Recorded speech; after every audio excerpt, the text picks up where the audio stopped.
You know that we knock 'em down. CBT, CBT, CBT. Yeah, we know we knock 'em down. CBT, you know we knock 'em down. Knock 'em down. What up, YouTube? It's your boy Big Cool coming to you from Colossal Boxing Talk, and I am back today with another video. In today's video, I will be discussing some of the latest news pertaining to boxing. As you all know, now former lightweight WBO champion Terry Turbo Flanagan announced yesterday via the WBO that he is indeed moving up in weight to 140, the junior welterweight division. And it comes as a surprise to me. I don't know why, because just the day before that, or a couple days, it was reported that he and WBC and Lineal recognized champion, lightweight champion, Jorge Linares was pretty much close to an agreement to face each other in a unification bout, which the lightweight division needs. Boxing needs that because their division has a lot of talent. But to nobody's surprise, maybe to Terry Flanagan's, few fans he has over in his country, he pulled out. He took the easy route. You know what I'm saying? And it's bullshit because Terry Flanagan, if you look at his resume, he has a few good wins. He has Peter Petrov in his last fight. He won via unanimous decision. He defeated Orlando Cruz via TKO. Then you got to go Gary Matthews, solid. Then you got Diego Magdaleno. He won TKO.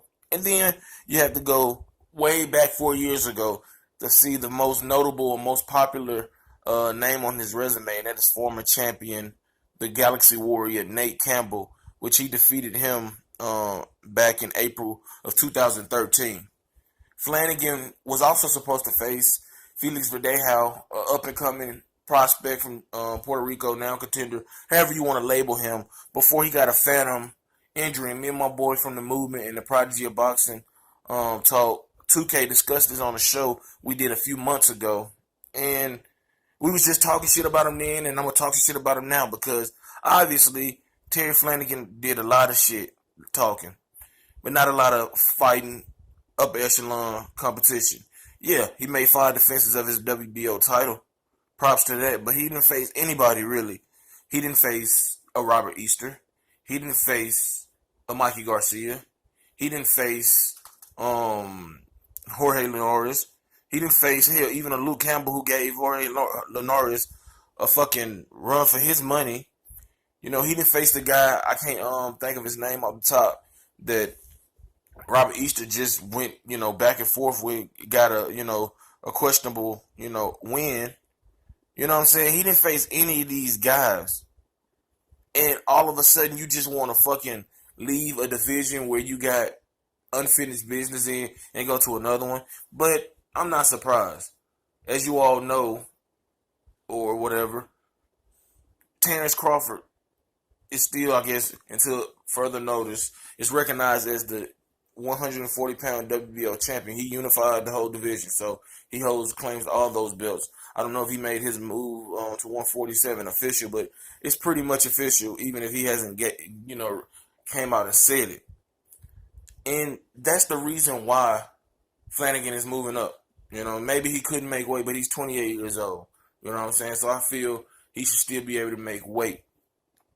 But there's no doubt in my mind that he's seen an opportunity to get right into another title fight, being that he was the WBO champion at 135. That automatically puts him as the number one guy for that title in his new division. So with Terrence Crawford, the best guy in that division, potentially in welterweight division, moving up, he said, why not? I don't have to get my ass beat by him. You know what I'm saying? I could probably cherry pick my way to another title and set claim to being a two-division champion. But he's going to find that 140 is going to challenge him in ways that he thought 135 would as well. Because you got Regis Progress, who's a power punching, just undefeated. I don't want to say prospect no more, contender. You still have Amir Mom down there. You got Adrian Granados, who's facing Sean Porter at 147, but can drop back down to 140. You got Adrian Broner, not to say too much about him, but Adrian Broner beats the hell out of Terry Flanagan, who could still, make weight if he wanted to. And, there's a few guys out there who will give him a run for his money and probably beat him. But I'm not surprised that Terry Flanagan took his ball and ran home.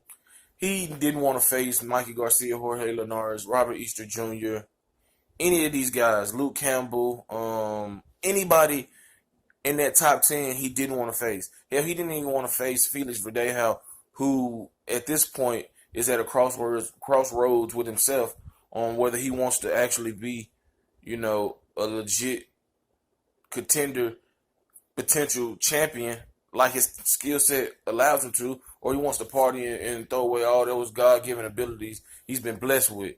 And he didn't want to fight him. He came over with a phantom knee injury. You know what I'm saying? And that fight was very winnable. And the fight was going to take place, I believe, in Flanagan's home country. But be as it may, the motherfucker took the easy way out. And he's going to 140, where he'll try to capture his second world title in his second division. So, and that's what it is.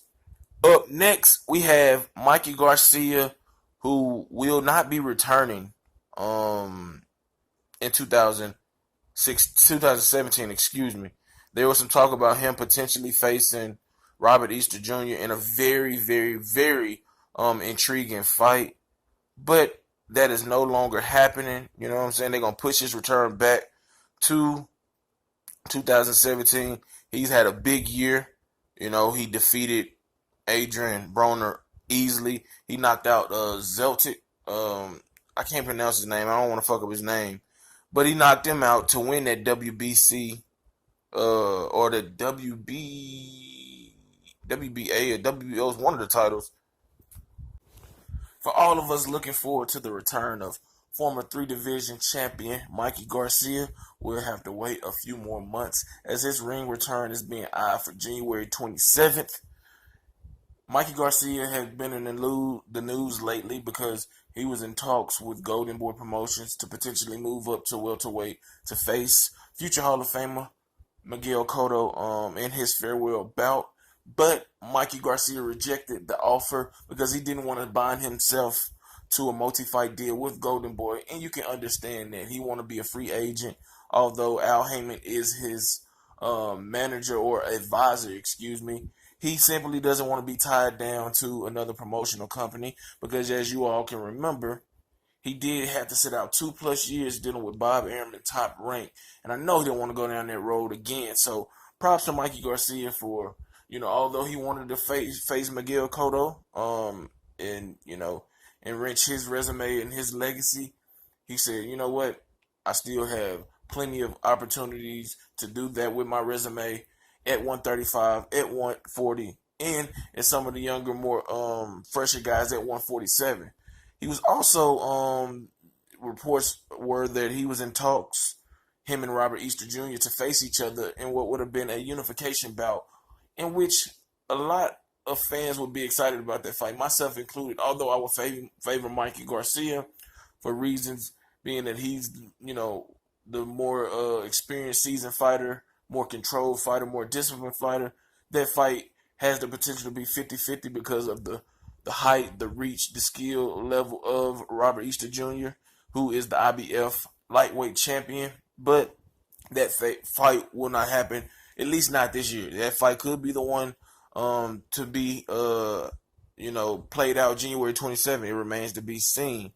Also, Mikey Garcia is on record stating that he would love to unify with WBA lightweight champion Jorge Linares, who is considered the lineal champion of the division. He has fought pretty much everybody outside of Easter Jr., Garcia, and the Ducker, Terry Flanagan, but he's fought, a lot of, worthy challengers to that belt of his. So we'll have to just wait a few more months for the return of Mikey Garcia, who has had a terrific 2017 where he won his WBC lightweight championship belt back in January.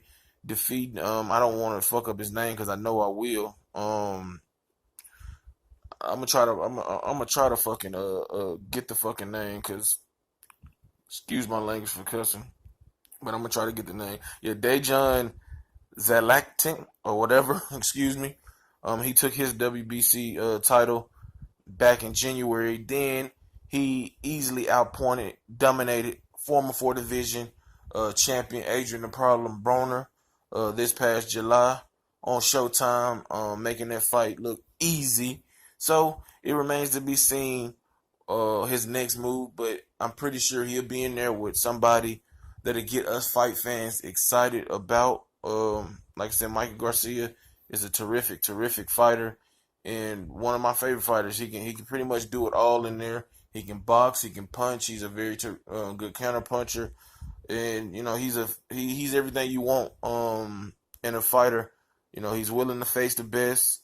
He doesn't back down from a challenge, and I'm pretty sure that he's looking forward to getting back in the ring as soon as possible, and continue that march of being top pound for pound guy. On to the next topic. As you all know, Sergey Kovalev will be back in action next month against Shabransky. Kovalev is coming off of 2 back-to-back defeats to now retired former pound-for-pound best fighter in the world, Andre S.O.G. Ward, where, the first fight, it was very controversial. A lot of people felt that Kovalev was robbed in that fight. A lot of people felt that it was a close fight, could have went either way. They had a rematch, and Ward, knocked him out in the 8th round. That led to Sergey making major changes in his camp. John David Jackson is no longer his trainer. He's now trained by somebody I don't know. But hopefully for his sake, there are somebody that meshes with his personality, somebody that can get the respect from him.